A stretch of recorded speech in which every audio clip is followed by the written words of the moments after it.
Title: Planting the Seeds of Freedom. Genre: Historical fiction.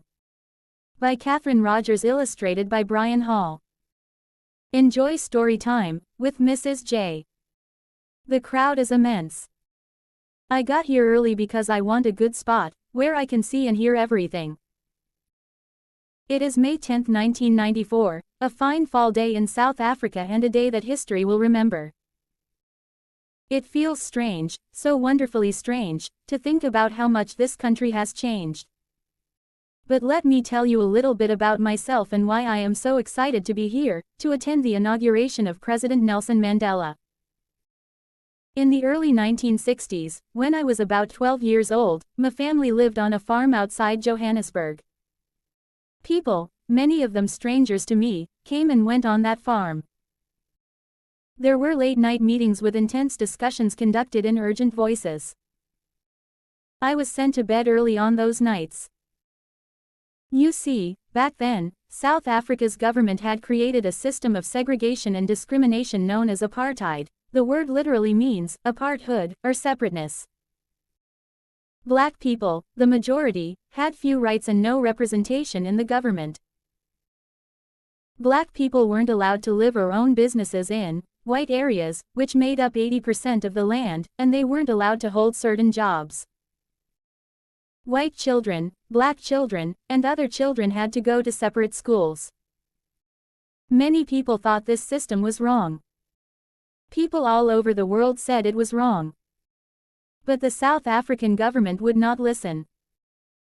They used brutal tactics, arresting citizens who spoke out against apartheid and sometimes killing protesters, to try to maintain control.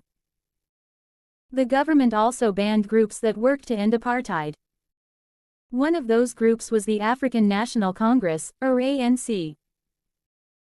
Although the ANC was banned in 1960, it did not go away. It just went underground. Which is where my family comes in.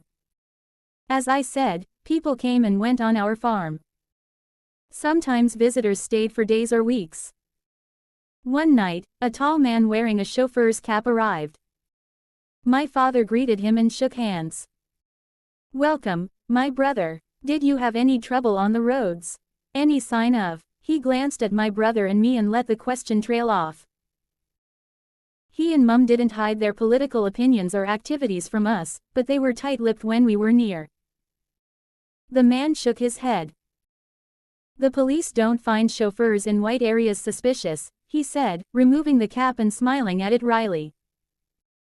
My father turned to me. "Auntie, this is Mr. David Matsamei. Show him to the outbuilding with the guest rooms." And I did. I noticed that he had several books with him, and many papers. I knew right away that he would be taking part in the late-night meetings, but throughout his visit he maintained the appearance of being a hired man to avoid arousing suspicion among the neighbors. He wore blue overalls and even did some work around the farm. He seemed to relish vigorous work in the outdoors.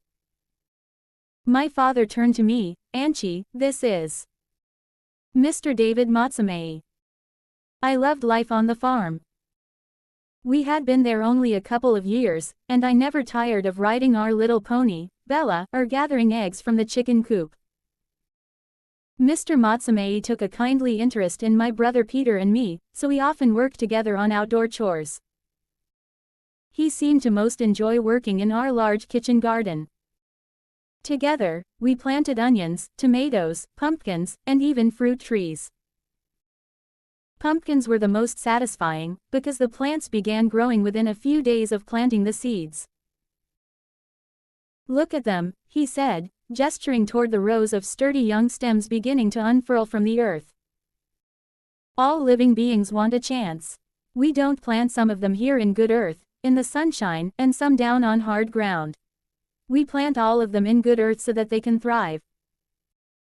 A good gardener thinks beyond this season and the next," he went on. "These apple trees won't produce fruit for years, but still we carefully tend them, making sure they have sun and water and fertilizer. If we work hard, faithfully, in time we can harvest the fruit. Others who come after us may not know to thank us, but they will enjoy the fruit's sweetness." One day, Mr. Matsumae's wife came to visit. Almost before it had fully stopped, she jumped out of the car, which was driven by a man I had seen arrive for some of the political meetings. She and Mr. Matsumae hugged for a long time and then wiped away happy tears. "Magatho, come tell your father hello," the woman called, and a boy who was about 11 years old shyly stepped out of the car. Mr. Matsumae swooped him up, exclaiming over and over again about how the boy had grown. My brother and I watched from the porch, keen to meet a potential playmate. But they all went inside to have tea and catch up. Eventually, though, Magatho was sent away to play with us or wandered outside out of boredom, the grown-ups wishing, as grown-ups always do, to have grown-up talk. Black and white children did not often play together in South Africa, and Magatho was reserved with us at first, saying little, but he accepted a ride on Bella and then went with us to play with our barn cat's new kittens. Soon enough, he grew more comfortable with us, although he never became talkative. The new visitors stayed a few days. I had never seen Mr. Matsumae so happy. Among other things, they had brought him some newspapers and magazines. We had a radio, but no TV, and home computers and cell phones didn't exist yet, so newspapers and magazines were our window to the world. One afternoon, Peter was flipping through a magazine, looking for comics or word puzzles. Magatho had carried the magazine away from the outbuilding where his family was staying and had set it down to go get a drink of water. Peter stopped turning pages and then stared hard at the magazine for a long moment. "It's Mr. Matsumae," he called out. "Magatho, hey, this man looks just like your dad." Magatho, looking startled, came back into the room, grabbed the magazine, and closed it. "It's not. I mean, he doesn't." "Well, let me show you the picture," said Peter, grabbing the magazine back. "How do you even know who I mean, if it's not him?" I jumped up and came to look, too. Peter soon had the magazine open to a photograph of a tall black man in a suit, speaking to a small crowd. The man definitely resembled Mr. Matsumae. "Look here, Peter, it says his name is Nelson Mandela," I said, pointing at the caption. "Not David Matsumae. It must not be him." Nowadays everyone knows who Nelson Mandela is, but back in 1961, we children did not yet know his name. Magatho opened his mouth as if to contradict me, then closed it and pulled the magazine away again. Then, without a word, he stalked away to the outbuilding and did not come back till it was time for dinner. Magatho and his mother were leaving in the morning, so my parents had made an especially nice meal of braai, which is a traditional South African barbecue, with maize pap and stewed pumpkin. Magatho didn't seem mad, but he said even less than usual. The grown-ups were chatty and talkative, discussing the news and travel plans for the next day. As we were finishing dessert, Peter suddenly piped up. "Mr. Matsumae, I saw a picture of you in a magazine. It looked just like you, anyway. But the name was different. It was Anchi, do you remember the name?" Normally I was better than Peter at knowing when to keep my mouth shut, but I couldn't help myself. "Nelson Mandela," I blurted. The room grew very quiet. Everyone was looking at someone else's eyes, except for Magatho, who stared at the crumbs of his milk tart. I looked at Mr. Matsumae and then, because he was looking at my parents, I looked at them. "Peter, Anchi," my mum began slowly. I could see her trying to decide what her answer should be. We weren't in trouble, I could tell. Magatho wasn't in trouble for letting us see the photo, but the adults' obvious unease was unsettling. Then Mr. Matsumae stood up and smiled at Peter and me. "Come with me, children," he said, smiling but serious. "I will tell you who I am." Peter and I rose, too, and we three walked outside. I thought we would sit on the porch, but he walked on, and we followed. "My name is Nelson Mandela, not David Matsumae. But my name is a great secret, and you must not say it aloud to anyone, ever." I think you know that the ANC is banned. We agreed. That is why Mum and Dad tell us not to say anything at school or to neighbors about the ANC or any of our visitors, I said. Come with me, children, he said, smiling but serious. I will tell you who I am. I also have been banned, because of my work for the ANC. I am not supposed to meet with others or to talk about ending apartheid. Do you know what it means to be in jail? Yes, Peter said. You are in a room with bars on the door and window, and you can't leave. I have been in jail before. And if you say my name, if you say that I have been here, I might have to go back to jail, maybe for the rest of my life. I could even be hanged. We had all stopped walking. I looked at the ground, taking in the seriousness of what he was relaying to us. But the ANC is right, isn't it? Asked Peter. Why is it banned? The people in power want to keep all the power for themselves. They do not want to share. The ANC is fighting for the right of all people in South Africa to have a share. We stopped at the edge of the garden.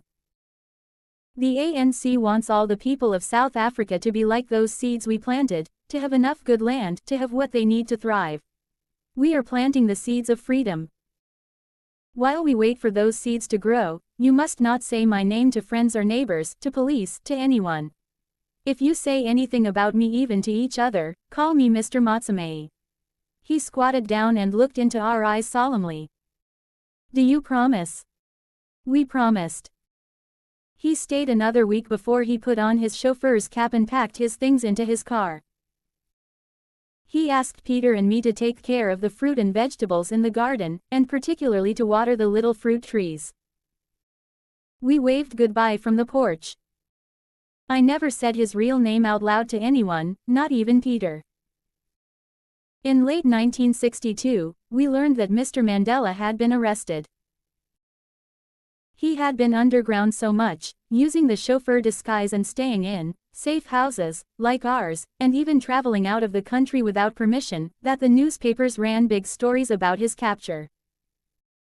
When he went to trial, he gave a speech that is still remembered all over the world now. At the end, he said, I have cherished the ideal of a democratic and free society in which all persons live together in harmony and with equal opportunities. It is an ideal which I hope to live for and to achieve. But if needs be, it is an ideal for which I am prepared to die. They did not hang him, but he was sentenced to life imprisonment. He was in jail from 1962 to 1990, almost 30 years of his life. My parents were soon also arrested, and Peter and I went to live with an aunt until they were released. We then moved to London. So we were not living on the farm when the apple trees first bore fruit. But I visited the farm when I returned from exile. I told the owners that Nelson Mandela himself had planted the trees in the hope that others would enjoy the sweetness of the fruit. Over the years the ANC continued its work, and close read the world cried out for Mandela's release.